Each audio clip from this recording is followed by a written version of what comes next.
Hello everyone, today we will start exercise 12.3। इस exercise में हम कोई नया फॉर्मूला नहीं लर्न करेंगे। जो अब तक हमने फॉर्मूलेज यूज किए हैं, चाहे सेक्टर के, segment, area of circle, area of rectangles, जो भी हमारे सभी पुराने फॉर्मूलेज हैं, उन्हीं फॉर्मूलाज को हम इस एक्सरसाइज में यूज करेंगे। जो हमारी 12.2 एक्सरसाइज थी उसमें हमने क्या किया था कि सिंगल सिंगल फिगर हमारे पास थी, उसका एरिया हमने फाइंड आउट किया था। बट जो एक्सरसाइज 12.3 है उसमें हम एरिया फाइंड आउट करेंगे of the combination of the figures का, कि कोई भी एक फिगर गिवन होगी उसमें कुछ फिगर्स का कॉम्बिनेशन होगा।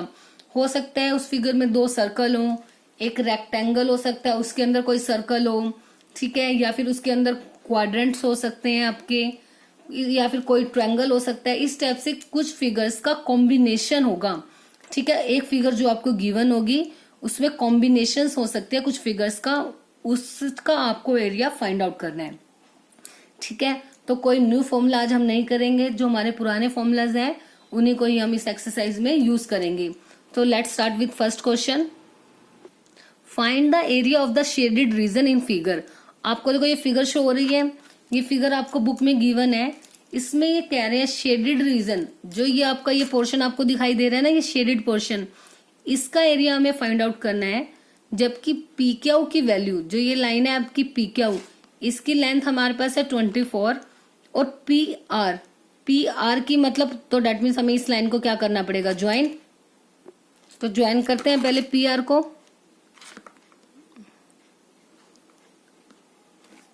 तो जो ये पी आर लाइन है हमारी, इसको हमने ज्वाइन कर दिया, क्योंकि पी आर की लाइन तो तभी होगी ना जब पी आर हमारे पास लाइन होगी। तो जो ये लाइन है वो हमारी, उसकी कितनी है, ये 7 सेंटीमीटर इसकी लेंथ है, और पी क्यू की कितनी थी हमारे पास, 24 centimetre. And O is the centre of the circle, और जो ये ओ पॉइंट है ये सर्कल का क्या है, हमारा सेंटर। अब ध्यान से देखो, हमने क्या करना है, इस पोर्शन का एरिया फाइंड आउट करना है। क्या हम डायरेक्टली इसका एरिया फाइंड आउट कर सकते हैं? नहीं कर सकते, क्योंकि अगर हम डायरेक्टली भी करें तो हमें ये क्या शो हो रहा है, एक सेगमेंट शो हो रहा है, ठीक है। सेगमेंट है, सेगमेंट के लिए हमें किसकी नीड होती है, रेडियस। बट इस फिगर में तो हमारे पास रेडियस है ही नहीं। रेडियस कहाँ से आएगी हमारे पास, इस लाइन की, क्योंकि जो क्यूआर है वो हमारा क्या है, डायमीटर। क्योंकि ओ अगर हमारा सेंटर है तो उस केस में जो क्यूआर होगा वो क्या हो जाएगा, डायमीटर ऑफ द सर्कल। तो अगर हमारे पास किसी तरह से क्यूआर की वैल्यू निकल जाए, कंप्लीट डायमीटर की वैल्यू निकल जाए, तो हम रेडियस निकाल सकते हैं, क्योंकि जो रेडियस होती है वो डायमीटर का क्या होती है, हाफ होती है, ठीक है। तो अब देखो, जो पी क्यू आर है एक ट्रायंगल है। अब आपने 9th क्लास में एक थ्योरम पढ़ी थी, अगर आपको रिमाइंड हो, कि सेमी सर्कल में बना एंगल हमेशा कितने डिग्री का होता है, 90 डिग्री का। सेमी सर्कल मतलब जो एंगल डायमीटर के साथ बनता है, जैसे ये एक आपका डायमीटर है, तो उस केस में जो ये एंगल बन रहा है डायमीटर के साथ, डायमीटर के साथ बनाने का मतलब जो डायमीटर के एंड पॉइंट्स हैं उनसे आने वाली जो लाइन सेगमेंट है वो जो एंगल बनाएगी। जैसे इसका एंड पॉइंट आर हो गया, आर से पी तक लाइन, और क्यू से लेके पी तक, तो उसके सामने जो ये एंगल बनेगा, P angle, that is the angle which lies on the in the semi circle, ठीक है। तो सेमी सर्कल में बने एंगल हमें पता है कितने डिग्री का होता है, 90 डिग्री। तो दैट मीन्स जो एंगल पी है वो कितने डिग्री का हो गया, 90 डिग्री।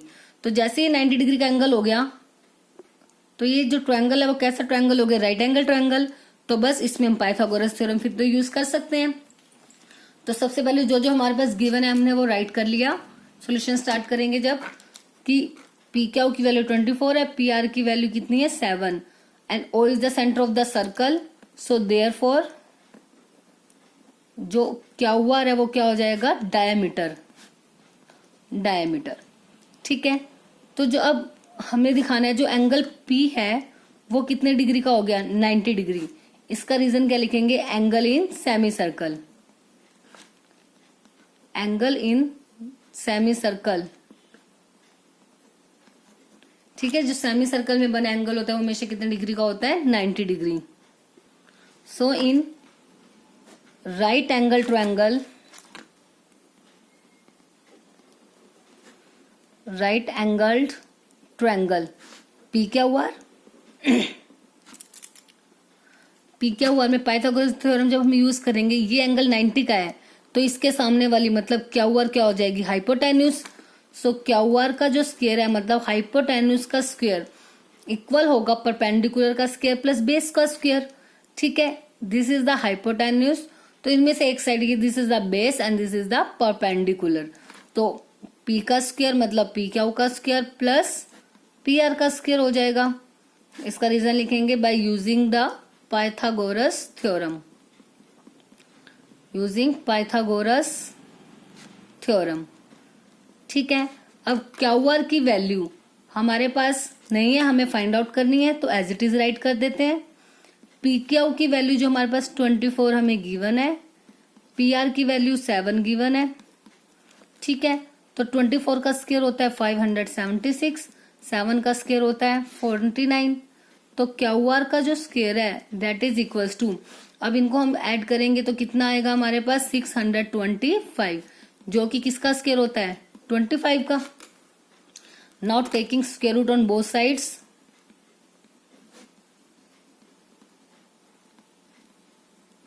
On both sides.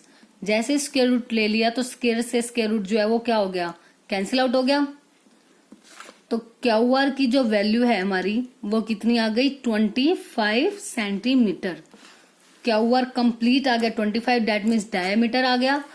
ठीक है, तो डायमीटर भी लिख सकते हैं इसको, दैट इज द डायमीटर। तो रेडियस कितनी होगी अब हमारी, डायमीटर का हाफ। तो 25/2 सेंटीमीटर इज आवर रेडियस। अब हमें एरिया निकालना है इस पोर्शन का, तो हम क्या करेंगे, या तो आप लगाओ कि वही same θ/360 into pi r square, एक तो वो यूज करना पड़े, नहीं तो देखो हमारे पास इस एरिया को निकालना है। डायरेक्ट देखो ये जो कंप्लीट पोर्शन है ये सेमी सर्कल का एरिया बन रहा है। अगर सेमी सर्कल के एरिया में से मैं इसे माइनस कर दूं ट्रायंगल को, ट्रायंगल भी राइट एंगल ट्रायंगल है तो इजीली हम half into base into height use कर सकते हैं। तो सर्कल में से अगर हम ट्रायंगल का एरिया माइनस कर देंगे तो किसका एरिया बचेगा, शेडेड पार्ट का। तो शेडेड पार्ट में हमने इस टाइप के क्वेश्चन देखने हैं, ध्यान रखना है कि किस में से क्या माइनस करें या क्या ऐड करने पर हमारा वो शेडेड पार्ट का एरिया बन जाएगा। जैसे अब इसमें सेमी सर्कल है, सेमी सर्कल में से हम क्या एरिया माइनस कर देंगे, area of the triangle, then हमारे पास एरिया किसका आ जाएगा, area of the shaded region. ठीक है, आप चाहो तो एरिया ऑफ सेगमेंट का भी डायरेक्ट फॉर्मूला यूज कर सकते हो। उसमें हम क्या करते थे, area of minus sector minus 1/2 r square sine theta, that's your wish, आप वो भी यूज कर सकते हो। एंगल क्या यूज करोगे उस केस में, ये कंप्लीट एंगल 180, क्योंकि स्ट्रेट लाइन है ना, तो जो डायमीटर पे ये एंगल बनेगा वो कितने डिग्री का होता है 180। ठीक है, तो 180/360 जब आप करोगे वो ऑब्वियस है 1/2 ही आ जाएगा, 1/2 into pi r square which is the area of the semi circle. तो आप डायरेक्ट भी सेमी सर्कल लिख सकते हो, आपकी मर्जी है। तो now we have to find area of the shaded region. तो राइट करते हैं area of the shaded region, area of shaded region किसके इक्वल हो जाएगा, एरिया ऑफ सेमी सर्कल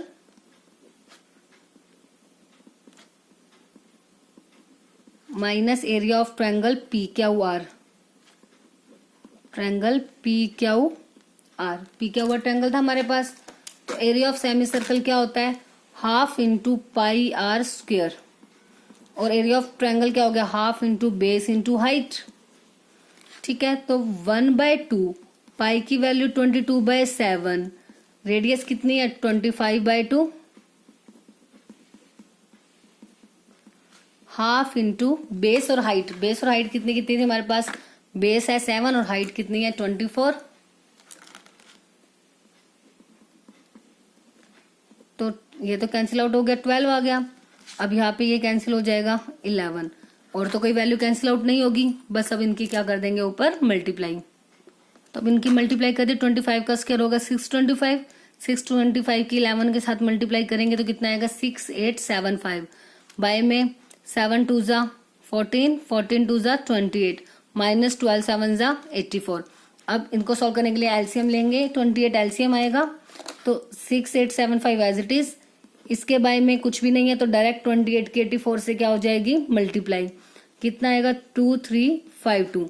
बस अब इन दोनों को सब्ट्रैक्ट कर देंगे, तो सब्ट्रैक्ट करके कितना आएगा 4523 बाय में 28। बस this is your answer. Area तो क्या हो जाएगा सेंटीमीटर स्क्वायर। तो बस आपको ध्यान रखना है शेडेड पार्ट का एरिया निकालना है। तो आप देखो कि शेडेड पार्ट का एरिया हम कैसे निकाल सकते हैं। तो उसमें हमें शो हो रहा है कि अगर हम इस पोर्शन का, इस साइड है ना हमारा शेडेड रीजन, तो इस साइड अगर हम सेमी सर्कल का एरिया निकाल के उसमें से ट्रायंगल माइनस कर देंगे तो सिर्फ क्या बच जाएगा हमारे पास shaded portion. Next question number second, find the area of the shaded region in figure if radii मतलब यहाँ पे बात हो रही है प्लूरल फॉर्म की, दो सर्कल है ना इसलिए उनकी रेडियस की बात हो रही है। Radii of the two concentric circle with centre O are 7 centimetre and 14 centimetre respectively, और जो एंगल एओसी है वो 40 डिग्री है। कॉन्सेंट्रिक मतलब जिनका एक ही सेंटर है, सेम सेंटर से दो सर्कल बनाए हुए हैं, ठीक है। और वो बोल रहे हैं कि दोनों सर्कल का जो सेंटर क्या है हमारा ओ, और जो सेंटर पे एंगल बन रहा है angle AOC that is equals to 40 degree, ठीक है। अब छोटे वाले सर्कल की रेडियस तो है 7 और बड़े वाले सर्कल की रेडियस कितनी है 14। तो हमें इस शेडेड पोर्शन का एरिया निकालना है। तो ध्यान से देखो ये जो शेप बन रही है ये किसकी शेप है, सेक्टर की शेप है ना। तो जो बड़े वाले सर्कल का जो सेक्टर है उसमें से अगर हम ये छोटे वाले सर्कल का सेक्टर माइनस कर देंगे तो क्या आ जाएगा, शेडेड पोर्शन ही तो बच गया, क्योंकि ये पोर्शन निकाले ना। देखो ये पूरा भी क्या है सेक्टर और इससे ऊपर वाला पार्ट भी सेक्टर। तो हम क्या करेंगे दोनों में सेक्टर का फॉर्मूला सेक्टर का एरिया निकाल के क्या कर देंगे माइनस। तो सोल्यूशन में क्या करेंगे कि रेडियस इनर सर्कल की लेट कर ली, उसको स्मॉलर दैट इज 7, इनर मतलब अंदर वाला जो स्मॉलर सर्कल है, आउटर जो बाहर वाला हो गया उसको हमने कैपिटल आर मान लिया 14 centimetre, angle is 40 degree. Shaded region का एरिया क्या होगा, एरिया ऑफ बड़े वाले का सेक्टर मतलब AOC माइनस छोटे वाले का सेक्टर मतलब BOD, दोनों के एरिया को माइनस करना है। एरिया ऑफ सेक्टर का फॉर्मूला होता है theta by 360 into pi r square. जो इनर था उसका आर है स्मॉल आर, सॉरी बड़े वाला है ना OAC, तो बड़े वाले का मतलब outer that is capital R, में से छोटे वाला माइनस करना है। तो theta by 360 into pi r square. तो बस थीटा की वैल्यू कितनी है 40 बाय में 360। आप चाहो तो देखो ये कॉमन भी ले सकते हो, वैल्यूज अलग अलग ना करना चाहो तो आपकी मर्जी है। पाई की वैल्यू मेंशन नहीं है तो हम क्या यूज करेंगे 22/7। आर की वैल्यू इसमें क्या है 7, सॉरी आउटर है ना ये 14, कैपिटल आर की 14 मल्टीप्लाई 14 माइनस 40 बाय में 360 इंटू 22 बाय में 7। आर की वैल्यू इसमें क्या है 7 मल्टीप्लाई 7, 0 से 0 कैंसिल, 4 9 जा 36, 0 से 0 कैंसिल, 4 9 जा 36, 7 1 जा 7, 7 2 जा 14, 7 से 7 कैंसिल। बस और तो कोई वैल्यू कट नहीं होगी, तो बस अब सिंपल ऊपर वालों की क्या कर देंगे अब मल्टीप्लाई। तो मल्टीप्लाई कर दी 22 2 जा 44, 44 की 14 के साथ मल्टीप्लाई करेंगे तो 616 बाय में 9 माइनस ऐसे अब इसका क्या होगा 22 की 7 के साथ मल्टीप्लाई, 22 7 जा 154 बाय में 9। अब एलसीएम कितना आ गया इनका 9, तो जब डिनोमिनेटर सेम है तो ऊपर वाली वैल्यू एज इट इज आ जाएंगी 616 माइनस 154। अब इनको माइनस करेंगे हमारा आएगा 462 बाय में 9। 3 की टेबल में कैंसिल आउट हो रहा है, 3 1 जा 3, 3 5 जा 15 और कैरी एक थी 3 4 जा 12, तो 154 बाय में 3 और हमारी यूनिट थी सेंटीमीटर, तो centimetre square. This is your required area, area of the shaded region, ठीक है। तो बस हमने यही ध्यान रखना है आपने कि जो शेडेड रीजन है वो कहाँ से आ गया, इसमें बन रहा है कि कैपिटल वाला जो सेक्टर है उसमें से छोटे वाले सेक्टर को हमने क्या करना है minus. Now next question number third, find the area of the shaded region in figure if ABCD is the square of side 14। अब फिगर में जो ये आपको ABCD है ये क्या एक स्क्वायर है, इसकी जो साइड है वो कितनी है 14 सेंटीमीटर। अब स्क्वायर की सभी साइड्स कैसी होती हैं इक्वल होती हैं, ठीक है। तो ये सभी साइड्स कितनी कितनी हो जाएंगी 14 14। एंड APD और BPC और सेमी सर्कल, ये दोनों APD और BPC ये दोनों क्या है हमारे सेमी सर्कल। ठीक है। अब स्क्वायर की साइड है 14। अब पहले तो हमें देखो शेडेड पोर्शन ये है, इसका एरिया निकालना है। तो सबसे पहले आप ये सोचो कि हमें किस किस का एरिया निकालना पड़ेगा और किस में से किसको माइनस करना पड़ेगा। देखो अगर हम इस पूरे स्क्वायर का एरिया निकाल लें, ठीक है, और उसमें से ये दोनों सेमी सर्कल्स के एरिया को अगर हम माइनस कर दें तो क्या बच जाएगा हमारे पास? शेडेड पोर्शन ही तो बचेगा, क्योंकि ये पूरा हमने निकाल दिया, पूरे में तो सब कुछ आ गया, पूरा एरिया। उसमें से इसको भी माइनस कर दिया, इसको भी माइनस कर दिया, तो बच गया क्या? यही तो बच गया। ठीक है, तो यही हमने करना है। तो सबसे पहले साइड दी है स्क्वायर की, एरिया स्क्वायर का क्या होता है? Side multiply side. तो 14 मल्टीप्लाई 14 कितना हो जाएगा? 119 सेंटीमीटर स्क्वायर। 196, क्योंकि 14 का स्क्वायर कितना होता है? 196 सेंटीमीटर स्क्वायर। अब हमें निकालना है सेमी सर्कल का area, that is equal to half into pi r square, but we don't have the radius. हमारे पास रेडियस तो है ही नहीं। अब एक बात आप सोचो, ये अगर एक सेमी सर्कल है, that mean this is the diameter. ठीक है, ये डायामीटर होगा तो इसका जो मिड पॉइंट होगा दैट इज आवर रेडियस। तो अगर ये कंप्लीट 14 है तो इसका हाफ कितना हो जाएगा? 7। तो इसलिए जो रेडियस हो जाएगी वो हमारी क्या हो जाएगी?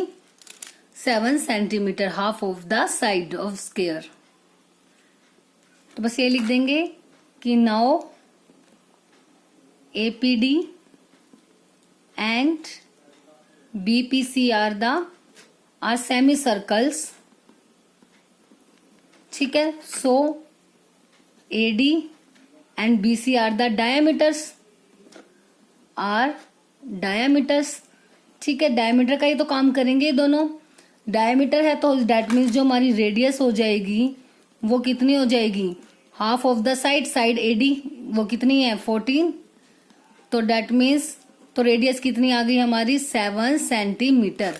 तो बस सर्कल की रेडियस आ गई। तो शेडेड पोर्शन का एरिया निकालने के लिए हमें क्या चाहिए? सेमी सर्कल का area.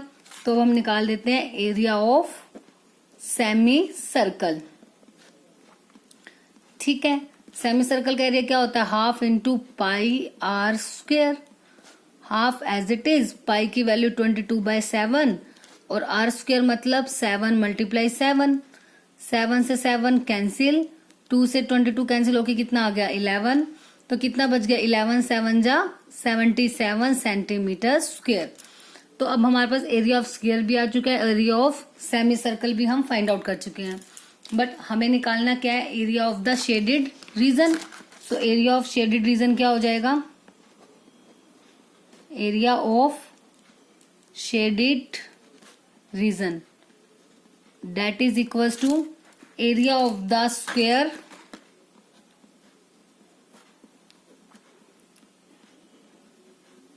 minus area of two semicircles। Two semi circle, ध्यान रखना एक सेमी सर्कल का एरिया माइनस नहीं करोगे। अगर एक का माइनस किया तो ये सारा एरिया हमारा आ जाएगा, बट हमें सिर्फ शेडेड पोर्शन का निकालना है। तो इसलिए दोनों सेमी सर्कल के एरिया को क्या करना पड़ेगा? माइनस। स्क्वायर का एरिया कितना आया था? 196 माइनस एक का एरिया है 77, दो का निकालना है तो 2 मल्टीप्लाई 77। तो 196 माइनस, अब इसके साथ मल्टीप्लाई करेंगे तो कितना आएगा? 7 2 14, कैरी 1, 7 2 14 और 1 15। नाउ माइनस करेंगे, 6 में से 4 गए 2, 9 में से 5 गए 4 सेंटीमीटर स्क्वायर। तो जो शेडेड पोर्शन है उसका एरिया कितना आ गया? 42 सेंटीमीटर स्क्वायर। तो इसमें बस इतना ही ध्यान रखना था आपको कि जो हमने रेडियस लेनी है सर्कल की वो क्या हो जाएगी? जो हमारी साइड का हाफ होगा, क्योंकि सेमी सर्कल है। जैसे ये सेमी सर्कल बनेगा तो सेमी सर्कल ये कंप्लीट यहाँ तक हुआ ना, तो जो ये लाइन होगी वो हमारी क्या होगी? डायमीटर। तो इसका हाफ हो जाएगी हमारी रेडियस। तो बस सिंपल हमने फिर स्क्वायर का एरिया निकाला, उसमें से दोनों सेमी सर्कल के एरिया को क्या कर दिया? माइनस। बस आज के लिए हम ये 3 क्वेश्चन ही करेंगे, बाकी के नेक्स्ट क्वेश्चन हमारी हम नेक्स्ट वीडियो में करेंगे। तब तक आप इन्हीं 3 क्वेश्चंस को अच्छे से करो ताकि कंसेप्ट आपको अच्छे से क्लियर हो जाए कि शेडेड रीजन का एरिया हम कैसे फाइंड आउट करते हो।